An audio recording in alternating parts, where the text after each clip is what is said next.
Hey guys, Mel O here, and this week we have the honor and the privilege to interview Michael Cimino on his budding music career. You probably know Michael as star of Love Victor on Hulu, as well as the star of Annabelle Comes Home. His new single, Stay the Night, drops tomorrow. Follow him on his TikTok and IG channels at It's Michael Cimino, and check out his single on YouTube. We hope you enjoy.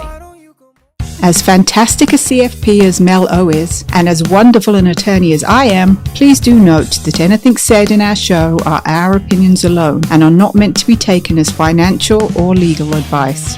Welcome to Finances, the Other F Word, a Gen Xer podcast for musicians and music lovers, where we discuss money and music without all the pretentious bullshit. Here are your hosts, Zoe Terry, attorney at large, and Mel O, certified financial planner and author of Finances, the Other F Word. Listener discretion is advised.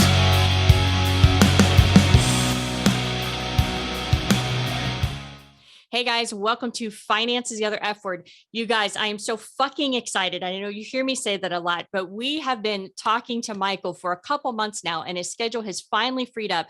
We have fucking Michael Cimino on the show today. Woo! Star of Love Victor, star of Annabelle Comes Home. All you guys know that. But the coolest fucking thing is that he's actually dropping singles now, and he has been dropping about a single a month, correct? Yeah. So he's dropped Love Addict, Little Blue Car, Cigarettes and Incense, and he is getting ready to drop his new single, Stay the Night. Michael, thank you so fucking much for being here. Thank you guys for having me. I appreciate it. You're so welcome. And I'll say that without the F-bomb, but I'll drop something in later on. Great. No, you know what? I'm ready for it. I'm prepared. Okay. Be yourself. I'm sure he's heard worse. I'm sure he's going to be all right. Yeah, I mean, it comes with the job. It comes with the territory for sure. So you don't mind if I say the C word every other sentence? No, it's okay. Listen, one of my best friends is from the UK, so it happens often. Then you know that that's one of the first words that we're taught. Exactly. Yeah, no, literally. Yeah. And it's because they can get away with it because their fucking accent, it totally sucks. It's great. Yeah. It just doesn't sound as harsh as like when you say it like with an American accent. Like when you say it with an American accent, it just like cuts through the air, you know? I know. And you can just insult people and they'll be just like smiling at you. That weird face, like, oh, you kind of offended me, but it was in a British accent, so I guess it's okay. Yeah, I know. It's like, all right, well, I guess this is what's happening. Like it's fine. So I'm really excited. We're going to do like the just get some really simple questions out of the way, but then we're really going to focus on the music. So obviously you were on your third season of Love Victor. Yes. Yeah. We're going to start in November. So that's like really exciting. Yeah. When I was watching your TikTok lives, the fans were losing their shit trying to figure out when season 3 came out. And so, I mean, how are you digging that? Do you got long days all the time, or give me like a basic rundown of what your day looks like when you film? Yeah. So like, basically like, this is kind of like with any project usually is when you film, like you have like, you're on a time constraint, obviously, like, especially with shows, because like they have to get it out by a certain date, right? Like they have like okay, these dates need to be met. So, you're doing long days, like 14-hour days. And so you're getting in early, you're working all day, and then you come home and then you study your lines for the next day and then go back in. That's kind of like what happens on a series. A movie is a little bit different because you have like a script, and like on a series, you kind of have to be like word perfect. So that's also like another thing that's like a little bit more just like adds another layer of like complexity, but it's definitely like a little bit different for sure. So obviously you've had success in the movie industry and you've had success on the small screen, and that's going, pretty nonstop right now. But now you're really focusing on your music, which I think is amazing. And you guys, by the time this airs, you may or may not have had a chance to hear his new single, but for my R&B listeners, it reminds me of Anthony Hamilton. So if any of you guys know who I'm talking about, if you don't, it's an amazing song. And I was telling Michael before he got on here that we've covered in this show numerous times actors who tried to sing or sports people who tried to sing and they fucking suck. And usually, on the whole. let's Right. say. Except It's apparently usually they should stick to the day job, right? absolutely. But I was telling Michael that his songs are amazing and he does have, true talent with the music. And so the thing is, you've had success in acting. So why move into the music space now? Well, so I think like since I was a kid, I was passionate about music before I was acting. It's always something that like I've wanted to do and wanted to pursue. And I think like it kind of goes hand in hand in some ways. In some ways it's completely different, right? Like I think as far as the artistry of making music, it kind of like tends to a different part of your artistry. Like if that makes any sense, like Mhm. when you're on screen and when you're acting, you do kind of like you're playing someone else, you're representing somebody else. But when you are, making your music, it's for you. It's completely for you. And like, especially since I'm not with a label or anything, like I'm completely independent. So I can make music that I like, and it doesn't Mhm. need to necessarily correlate, especially since I've been just releasing singles. Like I don't need to release a whole album that all matches the same kind of vibe. I can just put out whatever I want, and it's like, oh, okay, well, I like this and I like this. Do I think that at some point I'll probably go like a more genre based like album? Yes, of course. But I also don't want to like, if I feel like a song will be better conveyed in a certain style, like I don't want to limit myself from that, if that makes any sense. Yeah, absolutely. Yeah, and we've talked to a lot of people on the show, and we've talked the difference about going the major label versus going independent. And the thing is that for the major label, a lot of musicians find themselves having to do that because they need the infrastructure of being able to distribute their music, and then on top of it, they're fucking broke. So the thing is that they have to go to the big label who gives them some big upfront costs. And as we've explored on this show multiple times, they kind of fuck them. And so the thing is that you're in such a good place that you can stay independent, you can still do the funding yourself, and you can remain the creative control, which sounds like Exactly. that's the most important for you, at least at this stage. Yeah, I mean, like, I think, there is a certain point where it's like if you want to be, a Kid Leroy or a Justin Bieber, eventually like you need to sign with label. I mean, there is rare instances like if like I think it was Chance the Rapper is independent, if I'm not mistaken. But basically like you can do it, but it's like just it takes a long time. Obviously, like if you want to be someone like an Olivia Rodrigo, like you need to sign with a label. But I think that I can get to a level without having to because with the power of social media, you can kind of go really, really, really far without having to sign with a label. And then, then you have the power to be like, well, okay, this is the deal that I want, and I'm not going to take any deal that's less than that. Because I think Right. if the problem is that a lot of artists will approach labels and they won't let the labels approach them.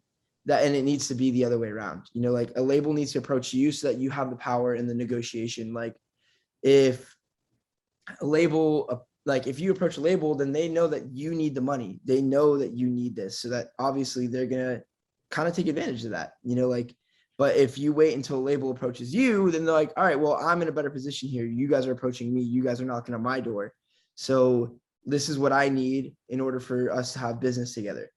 And so I think that like that's kind of the position I'm in right now. I don't even have a music manager or anything like that. Like I'm doing this literally completely indie, and Mhm. like I'm just kind of waiting for like I'm just gonna keep putting stuff out until something pops off and then people take notice. And that's very, very savvy for one so young. Do you think it's your film and TV career that's kind of taught you so well?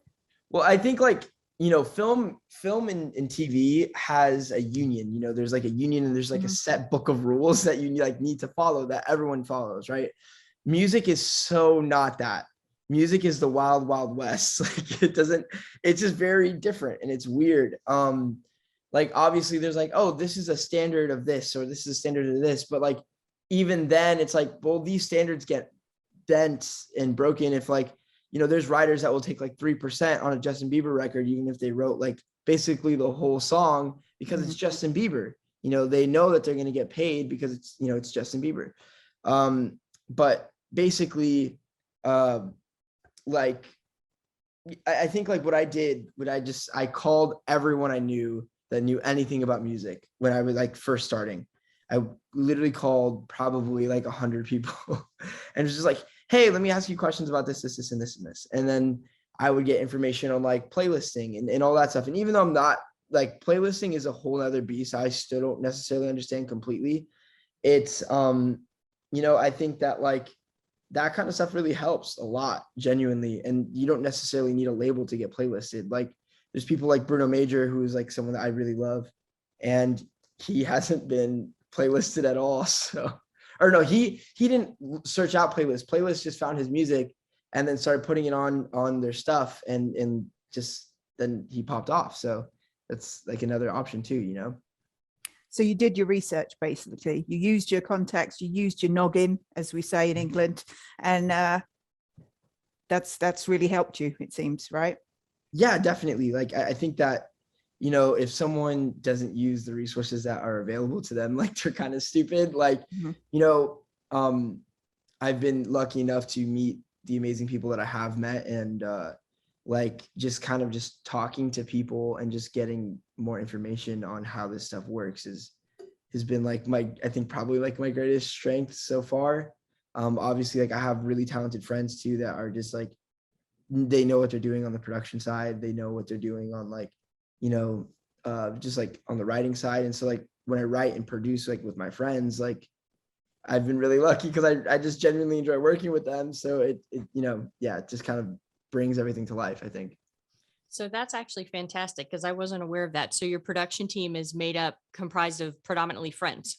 Oh yeah, no, it's all my friends. Like I write with my friends, I make music with my friends. Like I genuinely like so my friend Finn, we met one time at a movie theater, like we met at the movies, and then and so then we were just like, I saw him doing music stuff and I was like, hey man, like do you ever want to like just want to hang out and just like write together? And he's like, yeah. So then we hung out and we wrote, and then like one time we were like, oh, that was fun. And then we hung out again, and then we wrote Love Addict, the first song I ever put out. We wrote it like in like 3.5 hours. And then we just like kept hanging out, and we're really good friends now, like my friend Ray, I met through another friend, and he's a phenomenal producer. And literally we met through my friend that we used to protest together during like the BLM movement. So like that's how we met. So it's just like most of my friends that I met for music didn't even meet through acting. It was just like through other means. So and it can't be anything better than working with people that you like, right? And that you trust. Yeah, exactly. I think like working with people that you enjoy is probably honestly better than working with people that are like, if you're working with people that are shitheads, but they're super, super talented, I'd rather not, to be honest. Like my friends are super, super talented regardless, but if they were all shitheads, I wouldn't want to work with them. It's not fun. That takes like the life and the energy out of like the music, So. Yeah, and that's one of the things that you preserve when you stay independent is the fact that you can call the shots as far as who's going to help you write, who's going to help you produce, because a lot of artists don't get to call those shots until, you reach a level of like a Metallica or something like that, where you can say, this is who's coming in to do X, Y, Z, and that's it. And that's the way it is. And the label's like, okay, do what you want to do. And so, I mean, just to be able to control, especially as you're emerging, because we've also talked on the show that a lot of people release a freshman album that they've been writing for 5 to 10 years, and it's fucking amazing. And then their second follow-up is not quite as good because the record label's pushing them and they want them to write faster, or they want them to duplicate. You're not going to remember this, Michael, but Robert Palmer, he had on the MTV, he had this one video that was a certain style, and his record company forced him to continue to put out that exact same video over and over again. Peter Gabriel got caught in the same trap.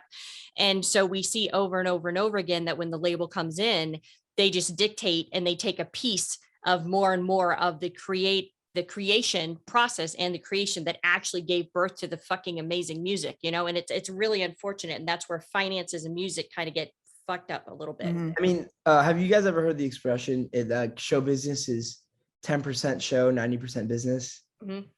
And that's the truth. Like, this is ultimately a business. You have to be very entrepreneurial minded to be successful, especially in the music industry. Like, it's all about how you pitch yourself, how you carry yourself in a business way. That is one thing that, like, I don't fuck with. Like, I'm not the type of person that is gonna fuck around with business stuff. Like, some people are really shady in this industry as well. Like, the music industry is so shady, but you have to, that's why, like, if someone's like, this is my rate, this is what I get paid, it's like, cool, pay them. Like, obviously, if you can't afford it, you can negotiate, but don't try to take advantage of people. Don't try to, like, screw people over. That's just not the way that you should, go about with business stuff. That's just, like, not the way you go about it at all. No. And what goes around comes around as well. So yeah, hopefully. I mean, some people get away with it for a while, but usually it gets back around eventually. Yeah. Yeah. I mean, that's the hope, right? We've talked on the show so many times about people who have gotten fucked by the music industry. So why start doing the music stuff now? Like, why didn't you do it earlier? Or was it just a matter of you just had to, your team just kind of fell in place, but why start releasing stuff now at this juncture? I think it was like before, I wanted, like, I could sing and, like, I like to write music, but I didn't really know much about music theory. I didn't know much about music, like how to make music in general. And so I was like, you know what, like, I want to learn how to do that. So I just, like, during quarantine, I took, like, I started taking piano lessons, like, twice a week. And genuinely, like, that, my understanding of music just, like, expanded so immensely. Like, I think that, for any singer, learning an instrument is, like, I think, such a vital tool and, like, a great tool to just have in your back pocket. But I mean, even if you don't gig with, like, playing those instruments, it's, I think, important because it just helps you understand, like, okay, hey, like, actually, can you make that a seventh or a ninth? Or, just, like, just being able to communicate with, like, your producers and being able to articulate, like, how you feel and, like, what emotions you're trying to feel through the songs. So then it sounds like it was just mainly you getting a more of a baseline education and then kind of going from there. And, that's how the universe works, right? Is when you start moving in a direction, things just kind of start coming together and falling in place. So if if you could only pick one career, would you want it to be in acting or would you want it to be in music? Ooh, that's tough. I mean, I know. it's, to be honest, I honestly don't think I can pick one, because, like, I see them going hand in hands, like, so well, like, eventually, like, the goal would be able to combine both of my passions and, like be able to do musicals and be able to, like, that would be the ideal version of this, is, like, to be able to combine both of my passions at the same time. Because, like, I mean, like, it's like choosing one of your kids over the other, like, it's so hard for me. We could never do that. I could never do that. No. Which do you find the most freedom in, acting or music? It depends. There's different kinds of freedom in each, right? There's a freedom in expressing in acting that is so expressive because it's not yourself. So there's that freedom where it's, like, it's very liberating because you're representing a community that is, let's say, for somebody that is like the character in Annabelle, Bob, right? Like, just a goofy kind of like nerdy character. You're representing people that are like that, where it's like, okay, I can do whatever I want because I'm representing somebody else, and, like, I want it to be accurate, and, like, there's that freedom in just being able to just express who somebody else is, right? But then music is expressing who you are, which is also kind of nerve-wracking sometimes, right? Where it's like, that is a liberating feeling to make music that, like, represents who you are as a person, but it's like kind of nerve-wracking sometimes. Like, it can be one of those things where it's like, oh shit, like, this is kind of scary because, like, what if people hate it? Like, this has only been on my hands, like, nobody else has touched this. It's just, like, me and my friends that have been, like, kind of guiding this along. So it's like, if people don't like it, then it's like, there's no one else I can blame. It's literally just me, So I think that part about it is a little bit like, oh shit, like, kind of scary, but yeah. And so what genre, I know that right now, as far as the music you're putting out, you're not really putting yourself into a genre, but what genre do you find yourself gravitating to? I think it's like more of like a alternative R&B pop kind of fusion. Like I think like Little Blue Car was more like alternative. And I think like my other songs are more R&B ish. I think, you know, musically, like sonically, it's more like we use like more R&B chords and stuff like that, and like more like jazz kind of standards too. Like, but I don't know. It's kind of like I guess like a little bit of like a pop R&B alternative, like alternative R&B kind of thing. Yeah. And who have been some of your kind of greatest musical influences?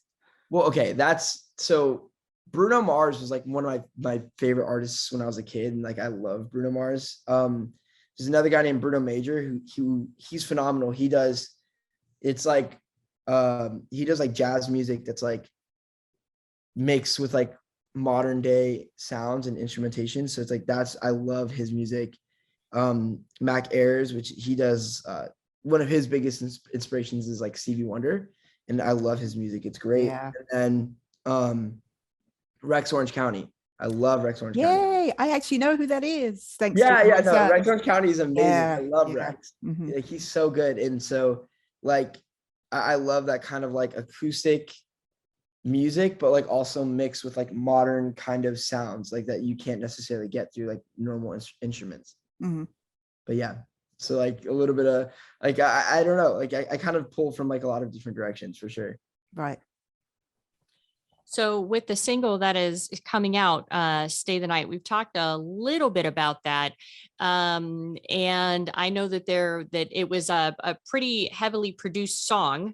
Yeah. I want them to understand. And there's some parts in there that you think are just super kick-ass. So share with me a little bit about the parts that you love the most and why you love them in the process and all that, you know, good behind the scenes shit that nobody's gonna normally hear. Yeah, no, so first off, like I want to give like a major shout out to like my friend Finn Matthews and my friend Nate Huff, because like we did it together. Finn is also singing on the track and Nate is singing backgrounds on it. But like it literally, when I say like we have like probably like I think it was 110 tracks on this song. It's insane. And so like there's a part in Finn's verse, which is the second verse, where it's like it's like stay, and then it's just like, and then we hear like this crazy like background, this like a chorus of like just stay in the background, and that's like a really cool, because there's still so much left to say, bit where it's like it took us a while, like they were just in the booth like just like recording it, but it sounds like so like I think it just like adds levity to the song. And then there's like parts where we were using so there's somewhere deep in the track, I honestly don't know if we'll be able to pull this one, but I have like a drum kit in my room, in my little home studio. And this is before, like my home studio is not soundproofed yet, or not soundproofed, like sound treated yet or anything like that. And so literally I have like a little drum kit in there, and I'm just like hitting my like my hi-hat. And what he did is he used it, and then he reversed the sound and then like turned it back around too. So it's like, it sounds really cool and like interesting. And I think like that kind of stuff is like really cool. Like, you know, you don't really get to, I think that's like a cool part of the process that I really enjoy personally, is that like you can make music that just kind of doesn't necessarily not necessarily make sense, but like, it's like you wouldn't normally do that. Like there was a part where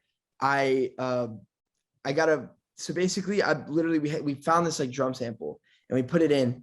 I was like, oh, that sounds so cool. And I said it really loud, and my friend Finn, his booth was open, and we could hear ourselves through the booth on the speakers. I was like, oh wait, I have a good idea. And I just banged on the booth at the same time as the drums came in. why don't you come over? And then it sounded like really bassy, and it just added like a lot of bass, and we put that in there too. And like that kind of stuff is just really fun, you know. Like I feel like that's like something that's like very expressive about music that you can't necessarily do with like acting, and you know, because it's like very, very abstract. I feel like sometimes like there's no limits on music, whereas acting there is, you know. Mm-hmm. So then when you sit down to write, what do you guys, what does that process look like? You sit there and you see something and you go, oh, fuck, we should write a song about this. Or, I mean, like, how do you guys get kicked off to start sitting down and, really start creating? So the first thing we do is turn on voice memos. I don't know, just like start recording. That's the best thing that any songwriter could do, is just put on voice memo and see what happens, right? So what we'll do is like, all right, cool. Like we'll put it on and it's like, all right, what chord progressions have we been messing with? And then we'll just, just be like, oh, here. And then we'll play something. It's like, I don't like that. Or like, whatever. And it's like, okay, cool. Let's try this. Okay, cool. That's cool. Yeah. And then we'll just like start like doing like little melodies, like humming and just like seeing what comes up. And then it just kind of like goes from there. We just like kind of like keep it going. And like, that's definitely kind of like all of our process of like how we do it. And like, I love to kind of like bring other people into that as well. Like bring my other friends into it. Like, so for Cigarettes and Incense, we probably had like, I think like 8 writers on that song. It was like insane. But it was genuinely just like so fun, like it's like, I think the collaboration part about music is really, really awesome, because it's like you guys, you got people that aren't necessarily even songwriters, but like they just kind of like know what kind of music sounds good, and then you just throw it in there and it just sounds awesome. So yeah. So what do you think is the most important part of the song, the music or the actual lyrics? It's a little bit of both, right? Because I feel like, but like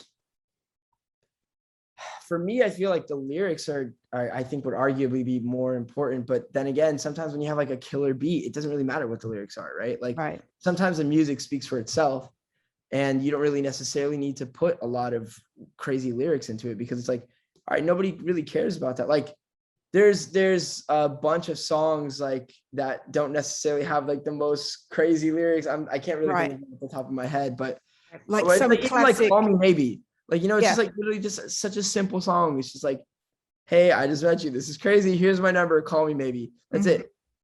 That's it. And it's like so simple, but like it's the music is just fun, and it makes it feel alive, right? The lyrics complement the music well, and vice versa. So I think like it's having the third option would be just having the harmony of music and lyrics complement each other, where it's like not clashing. I think that's important. So then when we're talking about the difference between the movie business and the music business, you touched on it a little bit ago with it being kind of more like the wild, wild west and the music business. And we've talked a lot about, the merging of, big distribution channels and that kind of stuff. So being coming up in the acting realm, now transitioning in as independent, tell us a little bit more about how the difference in businesses are between those two sectors. I mean, that's a like, so I think like the biggest thing between music and acting is like acting has a standard, like there's a standard, like, okay, so there's, let's say like union rates of like, okay, this is what you get episodic for this, right? Obviously there's a little bit different things as well. Like with acting, like if you get like a high quote for, let's say you're auditioning for a job and they say, okay, you're going to get X amount of money per episode or for this movie. And you're like, okay, cool. That's like a little bit higher than union rate, but that's what my team negotiated, right? Then for the next one you go in, you say, hey, this was our quote. So you either have to match it or exceed it, right? So then we have to then you negotiate from there, right? So that's, I think, something that's a little bit different. Whereas like when you are doing music, it is completely like subjective. Like if you get a producer that's insane and he wants more of the track, you probably are going to wind up having to give it to him, because it's just like, all right, like we need this guy on the track. Like, this name might help us or this, whatever. Right. But there's also like,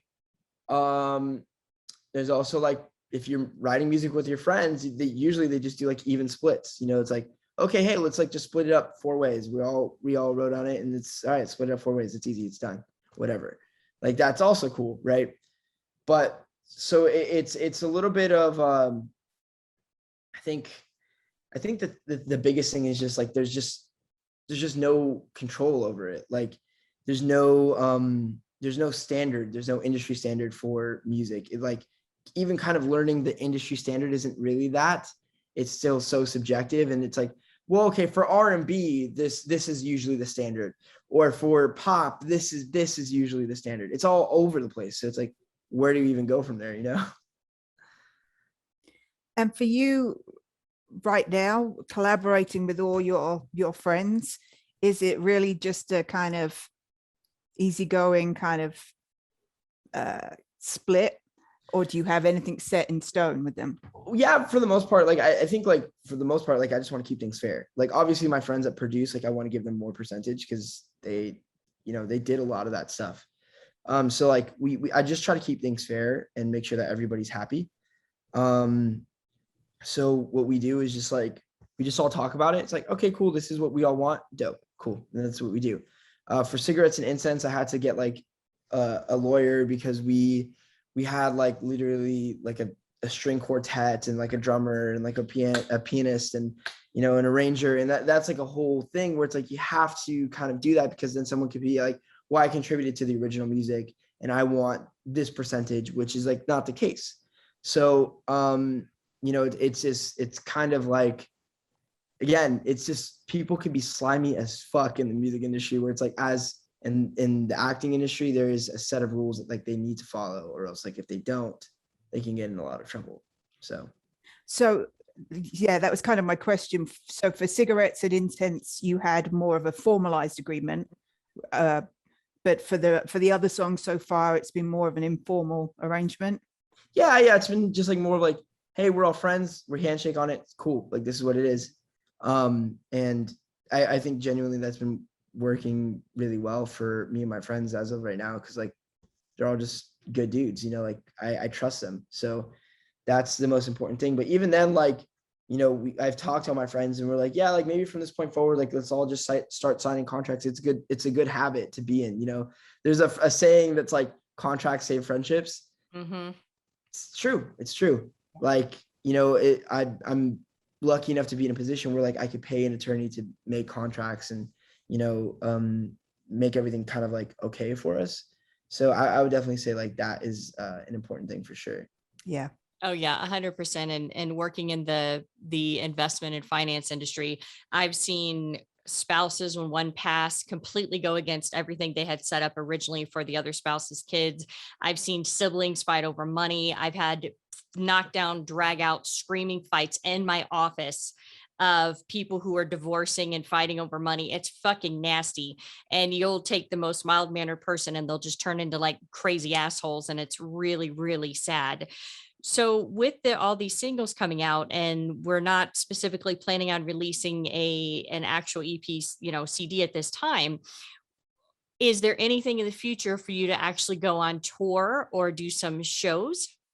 I mean, like, I definitely think that that's like a goal, you know. I just think that I need to build more of a fan base for my music, you know. Like right now I have a huge fan base from the show and stuff, which is incredible. But I think like diversifying my fan base and being like, oh, like not only does he act, he does music. And it's like, I want to be a multi hyphenated, however you say it, I don't know, whatever the word is.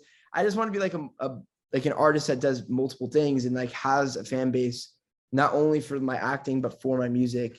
And, you know, like get new fans because of my music, get new fans for my acting, and like have them, you know, go hand in hand and help each other and like, you know, coincide with one another. How is your acting fan base? Are they crossing over to the music? Yes, definitely. Like it's definitely been awesome because they've been listening to all the songs, which is great. And like, I think it's cool just because it's like, you know, I could have taken a lot of time and just put on an album, right? But I didn't want to be the actor that put out an album, which I think happens so often. It's like, oh yeah, he's an actor that did an album.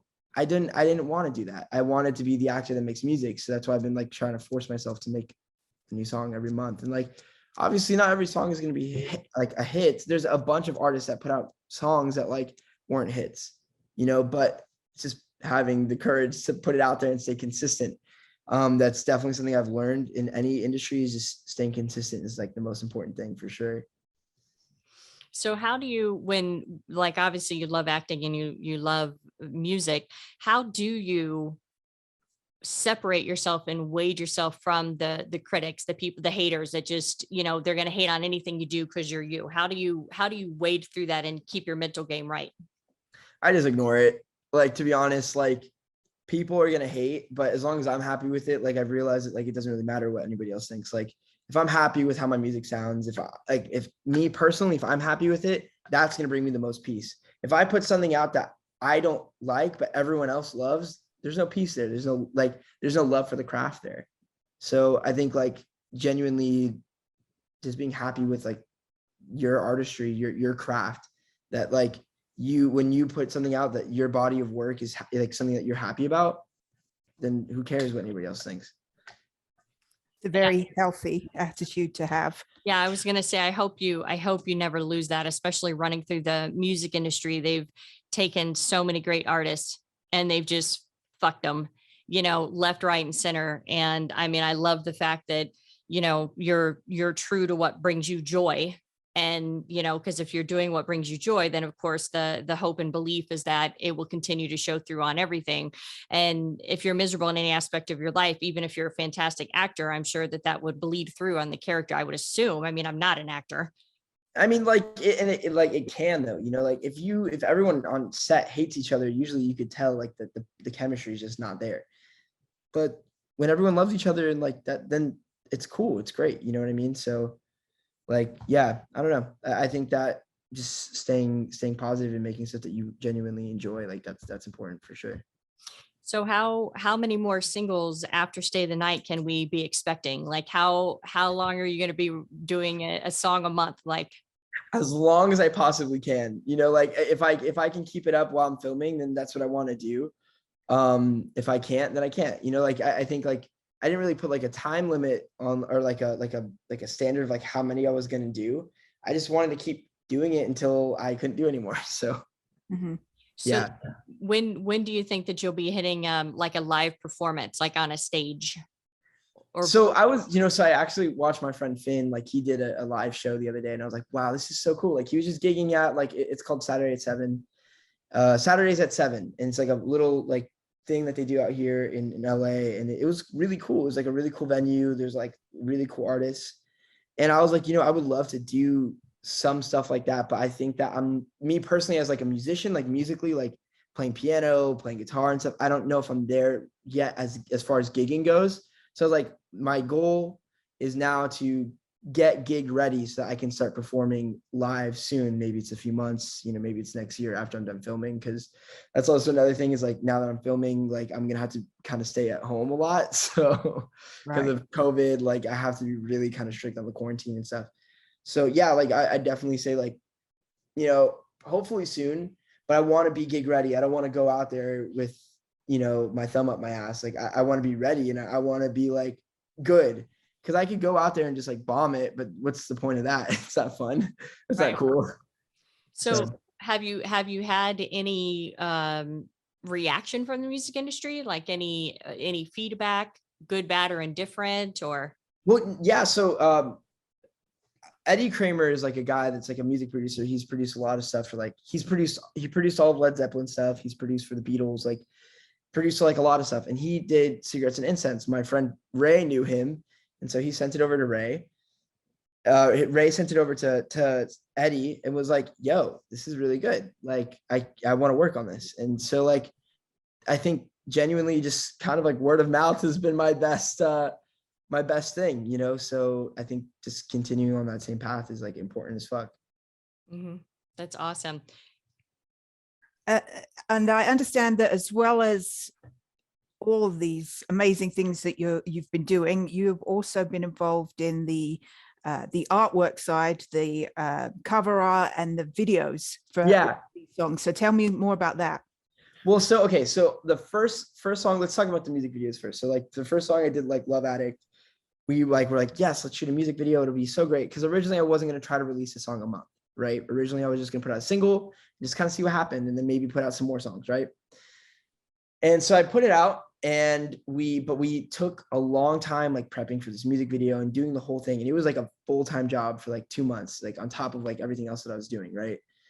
And so I was really happy with it. I feel like it turned out awesome, right? We got all the gear, we did the whole thing, and my friend Ben and I directed it. We shot like a test video, with like kind of like a lot of stuff, and then we edited it together, and it looked really good. Like I'm genuinely so stoked about it, but it took a lot of time and a lot of money, right? Like music videos are not cheap. They're really expensive, genuinely. And so I was like, okay, what's next? And my acting manager is like, why don't you just like put out a song a month and just kind of see what happens? And I was like, yeah, you're right. There's a bunch of artists that do that. Like Bruno Major, one of my favorite artists, does that. He did that for a while. Like he put out a song a month for 12 months and he just put it all in an album. Then you have a already built in, like, oh, this album has 1 million listens, like because of all of your other songs that were already released.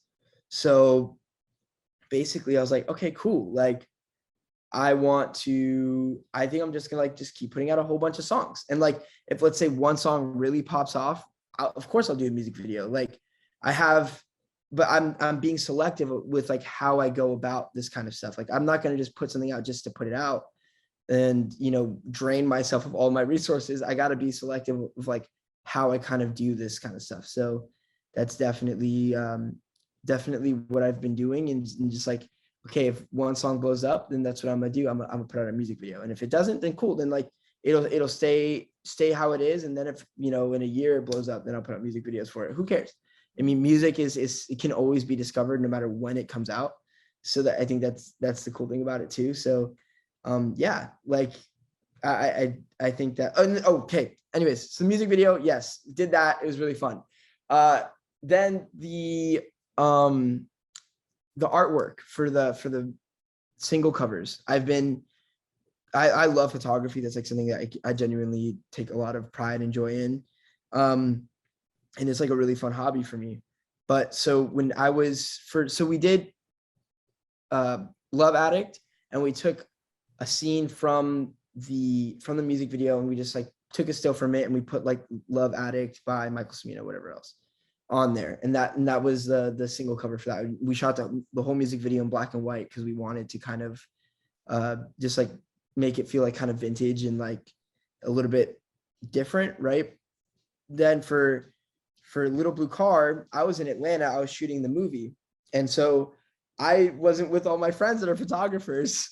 So my friend Joshua Colley, him and we went to what's it called? I found a little blue beetle on OfferUp, and I messaged the guy and I was like, hey man, can I rent your beetle for like $100 for the day? And he was like, yeah, sure. So he met us up, and we like drove into this like little forested area, and I brought like a whole bunch of little film cameras, and we just started taking like a whole bunch of pictures, right? And obviously Josh is not a photographer. Like he doesn't know really what he's doing. Like he knows how to pull focus and stuff, but that's about it. And so I would just like set up the shot, set up the lighting, be like, all right, cool, now shoot it, right? And so I'd be like, all right, I'd have him stand in, I'd pull everything and set it up, and I'd be like, all right, now when you come, now you just press this button and just have this frame. He's like, all right, great. So then he'd come and he'd take the picture, and then we'd switch, and we'd just like do it. We were doing that. And then we just got done, and this guy comes and he's like pulled up, and he's like, what are you doing on my property? Because obviously we're in the middle of nowhere in Atlanta. Oh, and get off my land. Yeah, literally, we're all like, it's like the guys that I rented the car from happened to be Puerto Rican too. So there's like 3 brown guys and like my friend Josh. We're all standing there, and he's like, what are you doing on my property? This is the most Southern thing that has ever happened to me my entire life. And I was like, oh God, we're gonna get shot, and he's like, oh, we're just taking pictures. And he's like, we'll get off my property right now. I was like, all right, thank you, we're almost done. And then we packed up and left, and that's what we did.